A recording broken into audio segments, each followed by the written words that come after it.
नमस्कार, आप देख रहे जी संगम। बड़ी खबरों को लेकर हाजिर मैं हूं निहारिका महेश्वरी। इस वक्त खबर अलीगढ़ से आ रही है। यहां जीआरपी के दारोगा की 2 बाइक सवार बदमाशों ने गोली मारकर हत्या कर दी है। बदमाशों ने दारोगा की सर्विस पिस्टल भी लूट ली है। दारोगा रेलवे मजिस्ट्रेट के साथ तैनात था।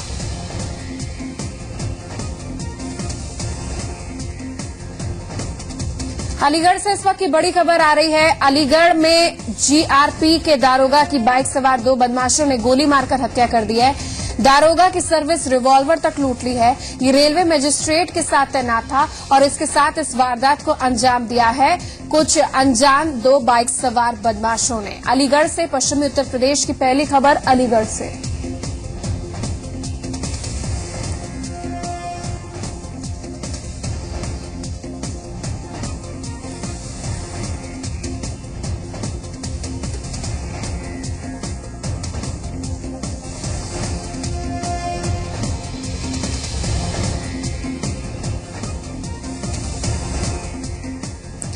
आगे बढ़ते हैं। ओवरलोडिंग ट्रकों की जांच करे जालौन के खनिज अधिकारी को ट्रक चालक ने रौंदने की कोशिश की है। वाकया उस समय का है जब खनिज अधिकारी अपनी टीम के साथ उरई कानपुर हाईवे पर ओवरलोडिंग ट्रकों की जांच कर रहे थे। अरविंद कुमार जालौन के खनिज अधिकारी हैं। 2 दिन पहले जनपद इटावा से जालौन ही आए थे। फिलहाल पुलिस ने ट्रक को कब्जे में लेकर ड्राइवर की गिरफ्तारी की है। यहां आपको बता दें कि बीती रात खनन मंत्री गायत्री प्रसाद प्रजापति ने जालौन में औचक निरीक्षण किया था। 40% से ज्यादा ओवरलोडिंग ट्रकों को रोककर कार्रवाई करने के लिए कहा था। माननीय खनन मंत्री जी ने रुकवाया था गाड़ियों को, कार्रवाई कर रहे हैं और सुबह पुलिस फोर्स के और एसडीएम सदस्य भी हम लोग कुछ अधिकारी उपस्थित थे तो गाड़ियों को चेकिंग किया जा रहा था। उसमें एक कोई ड्राइवर था जिसको मतलब अधिकारियों पे गाड़ी चलाने का प्रयास किया था, उसको पकड़ लिया गया है। और अगली खबर बांदा से आ रही है जहां अवैध खनन पर नेशनल ग्रीन ट्रिब्यूनल ने एक बार फिर सख्त रुख अख्तियार किया है। एनजीटी कोर्ट ने जिले के अवैध खनन वाले इलाकों में नदी की बीच जलधारा को छोड़ बाकी सभी जगहों पर खनन पर पूरी तरीके से रोक लगा दी है। ये रोक मामले की अगली सुनवाई 9 मार्च तक प्रभावी रहेगी। इतना ही नहीं, पिछली सुनवाई पर जिले के जिन 710 लोगों को नोटिस देकर कोर्ट में हाजिर होने को कहा गया था उनमें से किसी के कोर्ट में पेश न होने पर कोर्ट ने कड़ा रुख अपनाया है। अदालत ने इन सभी को दोबारा नोटिस जारी करने के आदेश दिए हैं। अवैध खनन के इस मामले की सुनवाई 9 मार्च तय की गई है। 9 मार्च को इन सभी 710 लोगों को पेश होना ही होगा। इन लोगों की पहचान जिले के खनिज विभाग की ओर से अवैध खनन करने वालों के रूप में की गई है। इतना ही नहीं, अदालत ने उत्तर प्रदेश मध्य प्रदेश सरकार दोनों प्रदेश में नदी पर बने अवैध पुल और अवैध जो अवरोध है उसको तत्काल हटाने के आदेश दिए हैं। यहां आपको बता दें कि नरैनी के नसैनी इलाके समेत कई जगहों पर नदियों पर अवैध पुल बनाकर अवैध खनन करने की शिकायतें मिली थी और मामला कोर्ट तक गया। सुनवाई 9 मार्च। 710 लोग जो पिछली बार नहीं आए, दोबारा कोर्ट ने नोटिस जारी किया। आप आइए, बताइए कि क्या करना है। आगे बढ़ते हैं। लखनऊ के चर्चित गौरी मर्डर केस और मोहनलालगंज में हुई हत्या के मामले में पुलिस के खुलासे पर मुलायम सिंह यादव की बहू ने सवाल उठा दिए। एक कार्यक्रम में रायबरेली पहुंची बहू अपर्णा यादव ने कहा कि पुलिस ने जल्दबाजी में दोनों खुलासे किए और खुलासा करने से पहले पूरी विवेचना हुई नहीं उनकी तरफ से।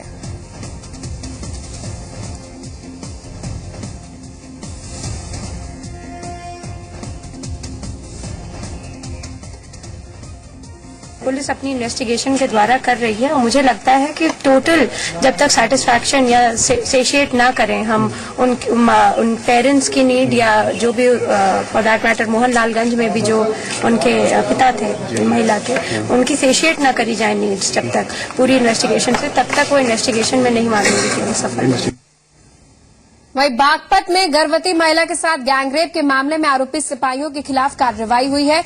आरोपी हेड कांस्टेबल हरेंद्र सिंह को सस्पेंड कर दिया गया है। साथ ही उसके खिलाफ रेप की धाराओं में केस दर्ज किया गया है।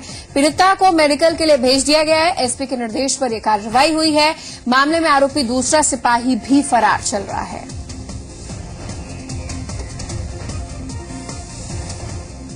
आरोपी है, उसको हिरासत में लेकर के उनका रात मेडिकल करा लिया गया था और महिला को मेडिकल के लिए भी भेजा गया है और सख्त कार्रवाई हम इसमें करने जा रहे हैं। हाल फिलहाल हमने उनको निलंबित कर दिया है और आगे भी इससे कड़ी कार्रवाई में खिलाफ करने जा रहे हैं।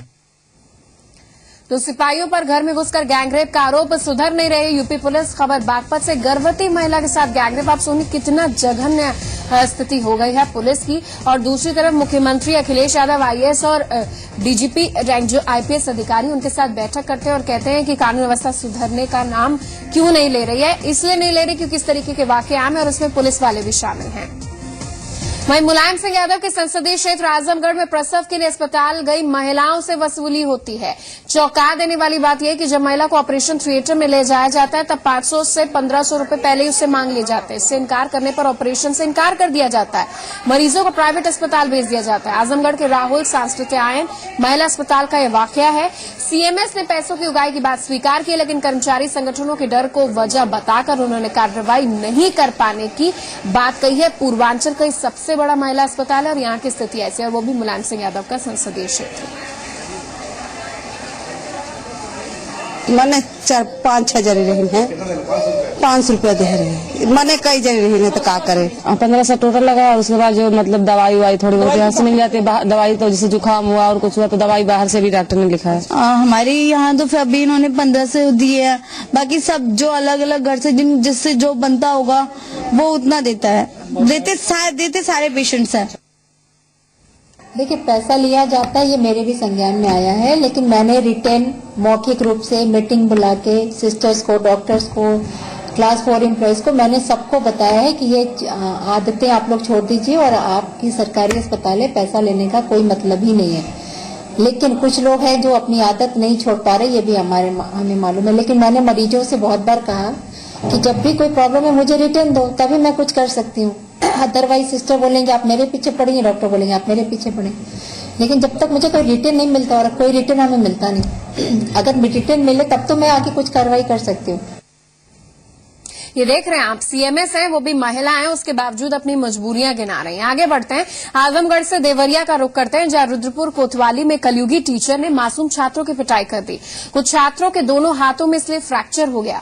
आरोप टीचर योगेंद्र यादव पर लगाए कि वो आरोप ये लगा रहे कि छात्रों ने स्कूल में पटाखे जलाए हैं, जबकि जनरेटर में शॉर्ट सर्किट हुआ था। पीड़ित छात्र के परिजनों की शिकायत पर पुलिस ने केस दर्ज कर लिया है। एसपी के मुताबिक रुद्रपुर के सीओ मामले की जांच भी कर रहे हैं। वहाँ तो कोई ऐसी हादसा नहीं हुई थी। इसमें ये हुआ है कि जब बच्चे ने पटाखा जलाया तो उसमें विद्यालय में पूरा भगदड़ मच गया, जिससे बच्चे कुछ जीने से उतरना चालू किए, कुछ नीचे से गए, जिससे बच्चे जब निकले तो जीना का सीढ़ी टूट गया। उसमें बच्चे गिर गए। हाँ, वो जैसे हाथ नहीं टूटा था, लेकिन फिर भी कह रहे हैं आप लोग तो मान लेते हैं, तो उसको ले जाकर के हमने दवा वगैरह कराया। कोई लड़का पड़ाका था कि क्या था, वो फोड़ दिया है ना गैलरी में, तो हम लोग के क्लास में धुआं हो गया है। तो जाने यही सब कुछ फोड़े हैं, तो हम ही लोग को 9 लोग थे, तो हम ही लोग को मारने लगे हैं। इतना मोटा डंडा था उसी से।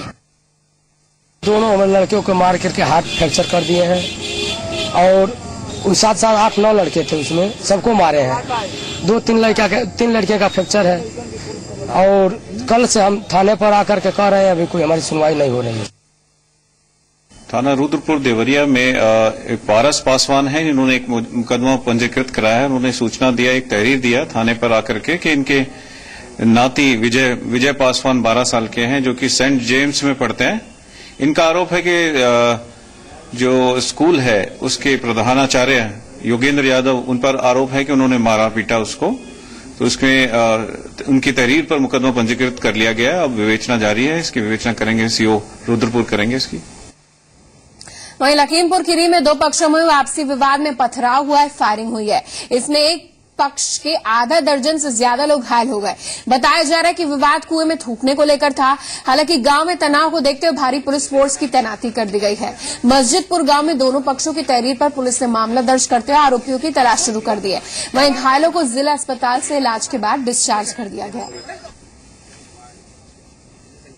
एक जमात आई हुई थी गांव में, तो जो 7-8 दिन से थी, उसका एक आदमी उधर से गुजर रहा था। एक कुआं विवादित है 1997 से, उसी को थूकने की बात को लेकर के दोनों के बीच में मतभेद हुआ और उसको बैठ करके निस्तारित कर दिया गया था। शाम को उलाहना देने के नमाज के समय लगभग 8 बजे उलाहना देने को लेकर के दोनों के पक्षों में ईंट पत्थर चले हैं। उसमें मुकदमा पंजीकृत कर लिया गया, कार्रवाई की जा रही है।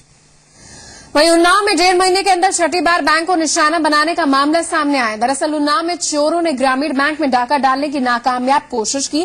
खिड़की काटकर बैंक में दाखिल हुए चोरों ने स्ट्रांग रूम में रखे लॉकर को तोड़ने का भरसक प्रयास किया, लेकिन वो अपने मंसूबों में नाकामयाब रहे। बैंक में चोरी की और घटना से सुरक्षा व्यवस्था पर एक बार फिर सवाल खड़े हो गए हैं। पुलिस ने हालांकि चोरों को जल्द से जल्द गिरफ्तार करने का आश्वासन दिया है। अलमारी को तोड़ने का पूरे प्रयास किए गए, लेकिन कोई सामान गया नहीं। उसका हैंडल लॉक तोड़ने की कोशिश की गई और उसको जो शेप चुनी हुई है उसको तोड़ने की दीवार से खोदने की भी कोशिश की गई है। अज्ञात चोरों द्वारा चोरी करने का प्रयास किया गया है, लेकिन वो सफल नहीं हो पाए हैं। बैंक का संपूर्ण कैश और अभिलेख सभी सुरक्षित है। मिर्जापुर में तैनात सहायक चकबंदी अधिकारी मिथिलेश सिन्हा को वाराणसी की एंटी करप्शन टीम ने वहीं रिश्वत लेते रंगे हाथों गिरफ्तार किया है। दरअसल चकबंदी अधिकारी पर एक किसान से जमीन की दाखिल खारिज रोकने की एवज में 10,000 रुपए की रिश्वत मांगने का आरोप है। पीड़ित के मुताबिक एक बार तो उसने पैसे दे दिए, लेकिन दोबारा पैसे की डिमांड की गई तो उसने मामले की शिकायत एंटी करप्शन टीम से की।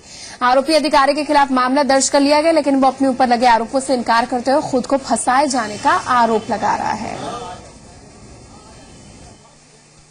रामनाथ ने एक एप्लीकेशन दिया सहायक चकबंदी अधिकारी के यहाँ कि साहब इसका मुकदमा चकबंदी अधिकारी के यहाँ चल रहा है और इसका दाखिल खारिज नहीं होना चाहिए।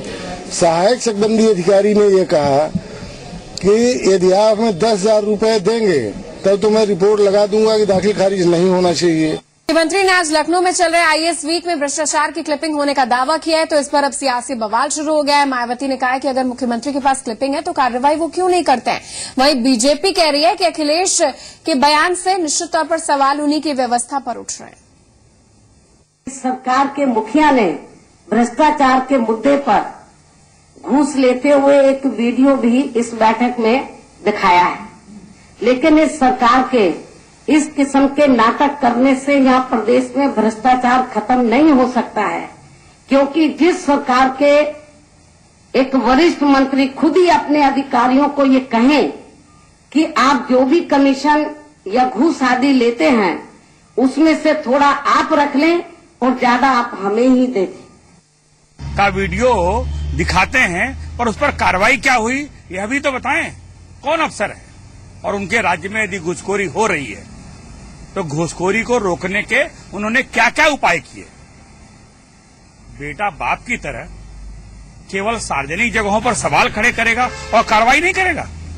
मुलायम सिंह जी कहते हैं कि अखिलेश सरकार के मंत्री मौज मस्ती में जुटे हैं, पैसा बनाने में जुटे हैं, पर जब कार्रवाई की बात आती है तो मौन हो जाते हैं। वहीं लखनऊ में चल रहे आईएएस वीक के दूसरे दिन मुख्यमंत्री ने हिस्सा लिया। मुख्यमंत्री ने भ्रष्टाचार का जिक्र करते हुए उनके पास एक अधिकारी की घूस लेते क्लिप है, इसकी बारे में बात बताई। आईएएस अधिकारियों के कामकाज पर उनकी पूरी नजर है, इस बहाने उन्होंने ये भी बताया। अखिलेश ने कहा तकनीक के दौर पर भ्रष्टाचार पर लगाम लगाना आसान है। साथ ही अखिलेश ने दावा किया कि 2 साल में उनकी सरकार इतने काम कर लेगी जिससे साफ होगा कि विकास ही उनकी सरकार का एजेंडा है। अखिलेश ने ऐलान किया कि अगले चुनाव से पहले लखनऊ में मेट्रो शुरू हो जाएगी। इसके साथ उन्होंने कहा कि देश में सबसे कम समय में एक्सप्रेसवे के लिए जमीन अधिग्रहण का काम पूरा यूपी में हुआ है। अखिलेश ने अधिकारियों से कहा कि उनके कार्यकाल में उन्हें सबसे ज्यादा दिक्कतें हुई होंगी। कार्यक्रम के दौरान गृह विभाग के प्रमुख सचिव ने मुख्यमंत्री के सामने प्रेजेंटेशन रखा, जिसमें 20 स्लाइड्स थी। कानून व्यवस्था में डीएम की भूमिका, अपराध नियंत्रण की कार्य योजना, जेल प्रबंधन जैसे मुद्दे शामिल थे। वहीं डीजीपी ने सभी प्रशासनिक अधिकारियों को संवेदनशील होने की सलाह दी है। अखिलेश ने कहा मेरे पास आने वाली शिकायतें स्थानीय स्तर पर सुलझा ली जाएं। उन्होंने कहा कि किसी भी लापरवाही पर कठोर कार्रवाई होगी। कमिश्नर और डीएम को उन्होंने कहा कि हर रोज 10 से 12 घंटे जनता से संवाद करें, जनता से मिलें। किसी प्रकार की लापरवाही को अत्यंत गंभीरता से लिया जाए। मैं चाहूंगा कि इस दिशा में आप निर्भय होकर निष्पक्षता और ईमानदारी से कार्य करें। मैं चाहूंगा कि मंडलायुक्त एवं जिलाधिकारी न केवल 10 से 12 के बीच में जनता से मिले और प्राप्त शिकायतों का पारदर्शी एवं प्रवक्तापूर्ण निस्तारण के साथ ही अधीनस्थ कार्यालय, ब्लॉकों एवं थानों में प्राप्त होने वाली समस्याओं की सुनवाई एवं निस्तारण समयबद्ध तरीके से सुनिश्चित करें। इतने कम समय में लैंड एक्विजिशन कहीं भी देश में नहीं हुई होगी जितनी कम समय में इन अधिकारियों ने करती। आगे बढ़ते हैं। मैनपुरी से सांसद तेज प्रताप यादव ने कहा कि आदर्श सांसद ग्राम योजना के तहत उन्होंने जिस गांव को गोद लिया उसका विकास कार्य अभी तक शुरू नहीं हो पाया। इसके लिए उन्होंने सीधे तौर पर केंद्र सरकार को दोषी ठहराते हुए कहा है कि उन्हें केंद्र सरकार की ओर से अब तक राशि ही नहीं उपलब्ध कराई गई। साथ ही उन्होंने बिहार के ताजा घटनाक्रम पर कहा कि कुछ लोग बिहार में राजनीतिक अस्थिरता फैलाने का काम कर रहे हैं। दिल्ली में प्रचंड बहुमत से जीती आम आदमी पार्टी का यूपी में किसी भी तरीके का असर नहीं देखने को मिलेगा, ये उन्होंने भी दावा किया। ये आज मायावती ने भी बोला।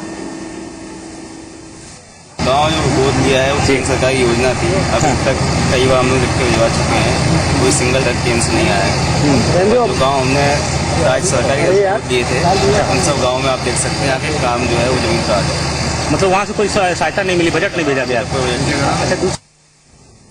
वाराणसी में गंगा के प्रदूषण पर जस्टिस गिरधर मालविया ने वही कहा, इसकी बड़ी वजह शहर के सीवन। उन्होंने कहा नदियों को साफ करने के मामले में यूपी उत्तराखंड सरकार केंद्र के मुकाबले ज्यादा सक्षम है। जस्टिस गिरधर मालविया से बात की जी मीडिया संवाददाता अमित ने।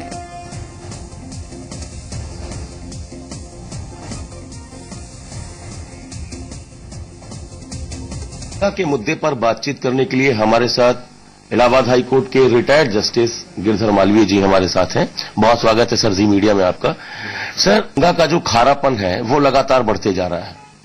जनवरी 2014 से फरवरी 2015 तक हर महीने जो सैलिनिटी है, जो खारापन है, वो बढ़ते गया है।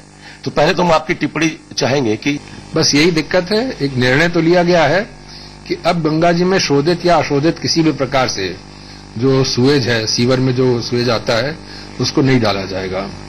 इसकी वजह से बढ़ रहा है। या इसके अलावा जो केमिकल्स, उनके लिए भी निर्णय है कि नहीं, उनको भी टैप कर दिया जाएगा और उनको कहा जाएगा रिसाइकिल करके अपने खुद जो फैक्ट्रीज हैं जिनको पानी चाहिए वो खुद उसी पानी को इस्तेमाल करें रिसाइकिल करके, लेकिन नदियों में नहीं जाएगा। सर, ये संवैधानिक प्रावधान है, इसके विषय में तो हमारे प्रधानमंत्री जी को भी जानकारी होगी, लेकिन उन्होंने वायदा तो किया कि वो गंगा के लिए बनारस में आए हैं और अभी जब गंगा का पानी ही नहीं है बनारस में। देखिए, जब राजनीतिज्ञ लोग जिस समय बात करते हैं उस समय संभवतः संविधान का पूरा अध्ययन करते हुए बात नहीं करते हैं।